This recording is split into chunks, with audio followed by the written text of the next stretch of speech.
नमस्कार, सूर्या लेक्चर में आप लोगों का स्वागत है। बच्चों आज क्लास 10 का मैथ प्रश्नावली 1.1 का प्रश्न दूसरा को सोल्व करने वाले हैं। ठीक ना, इस क्वेश्चन को आप लोग ध्यान से देखना। ठीक ना, 100% बच्चों आपको ये क्वेश्चन समझ में बिल्कुल आएगा।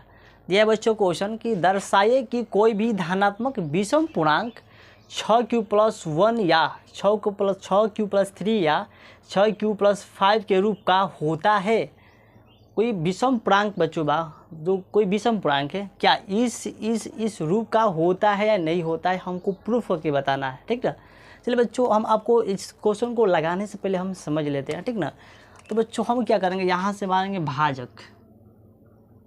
बच्चों यहाँ से भाजक हम मान लेंगे, भाजक बराबर क्या मान लेते हैं, भाजक 6 मान लेते हैं।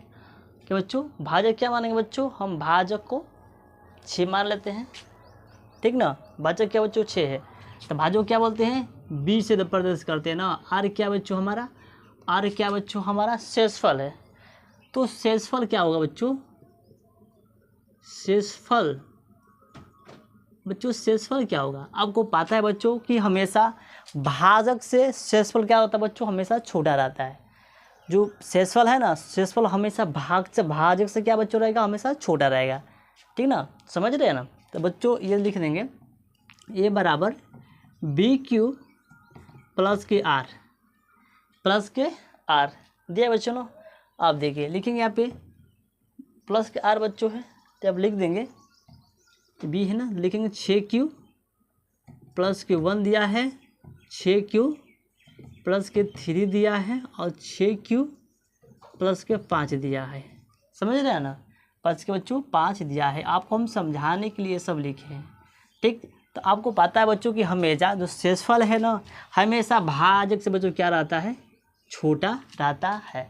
ठीक ना, समझ गए आप लोग। चलिए बच्चों हम चलते हैं क्वेश्चन की ओर। तो बच्चों लिखेंगे यहाँ पे कि ए बराबर BQ प्लस के आर। ठीक ना, तो शेषफल बच्चों हमेशा क्या रहेगा, भाजक तो छोटा रहेगा।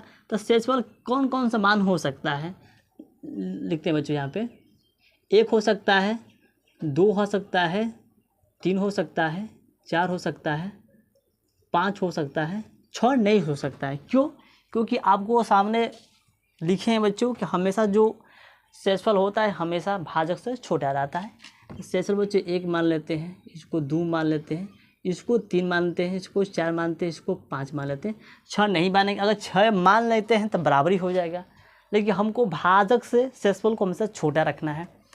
हाँ, तो 1 से लेकर 5 तक। ठीक, तो बच्चों तो हम यहाँ से क्या करेंगे, इसमें बारी बारी से मान रख के देखते हैं, इसको हल करते हैं कौन सा विषम पूर्णांक है या नहीं है, कोई धनात्मक है या कोई विषम पूर्णांक है, हमको यही बताना है। चलिए बच्चों हम स्टार्ट करते हैं। ठीक,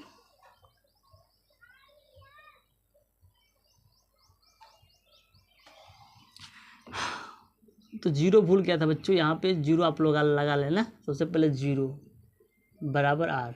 ठीक, यहीं पे 0 लगा लीजिए, कोई बात नहीं है। ठीक ना, चलो बच्चों रख के देखते हैं। लिखेंगे ए बराबर BQ प्लस के आर, BQ प्लस के आर।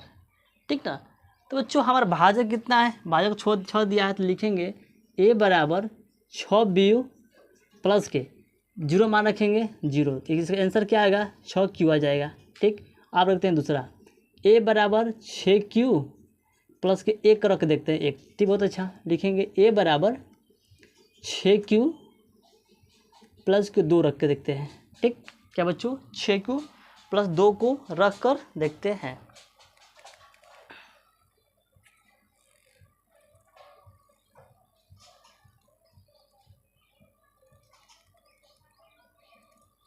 हो गया ना, चलिए तीसरा रख देते हैं ए बराबर 6Q प्लस के 3 को रख के देखते हैं, और ए बराबर 6Q प्लस 4 को रख के देखते हैं, ए बराबर 6Q प्लस 5 को रख कर देखते हैं। ठीक ना बच्चों, हमको बारी बारी से बस सब मान को पुट करके रख देना है। रखने के बाद बच्चों हम यहाँ से आप क्या करेंगे,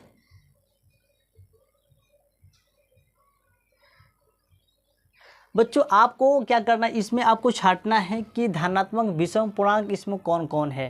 हमको यही छापना है, साटना है, ठीक है ना। आप देख सकते हैं बच्चों जो धनात्मक विषम पूर्णांक है बच्चों, वो है हमारा, वो बच्चों हमारे 1 है, 3 है और 5 है, ठीक। तो 3, 1, 3, 5 है, ये क्या बच्चों, ये हमारा धनात्मक विषम पूर्णांक है। तो बच्चों हमको इसको क्या करेंगे, आप है तो लिख देंगे, अतः कोई भी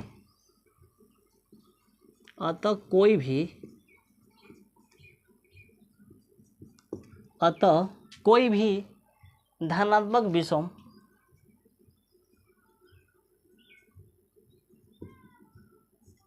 विषम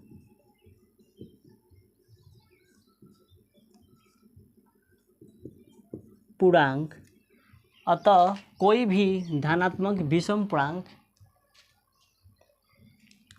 6q प्लस के 1 और 6q प्लस के 3 और 6q प्लस 5 का रूप का होता है,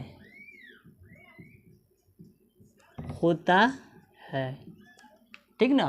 तो वही बच्चों यहाँ पर पूछ रहा है कि धनात्मक विषम पूर्णांक 6q प्लस 1 या 6q प्लस 3 या 6q प्लस 5 के रूप का होता है। बच्चों जब इसको सॉल्व किए तो हमको यहाँ पे मिल गया, एकदम सेम मिला है बच्चों, यहाँ से 3 तो यहाँ से 3, यहाँ से 5 तो यहाँ से 5 बच्चों। और आप कह सकते हैं कि अतः कोई भी धनात्मक विषम पूर्णांक 6q प्लस 1 या 6q प्लस 3 या 6q प्लस 5 का रूप का हो सकता है। ये क्या बच्चों, विषम पूर्णांक है, और जितने हैं बच्चों ये क्या, वो सम पूर्णांक है, ठीक ना। समझ रहे हैं, विषम सम आपको समझ में आ रहा है। विषम संख्या किसे कहते हैं, सम संख्या किसे कहते हैं, ठीक। बच्चों आपको ये क्वेश्चन कैसा लगा, अच्छा लगा तो लाइक कमेंट सब्सक्राइब जरूर करिए। तो चलिए मिलते हैं अगले नेक्स्ट वीडियो में, तब तक जय हिंद जय भारत।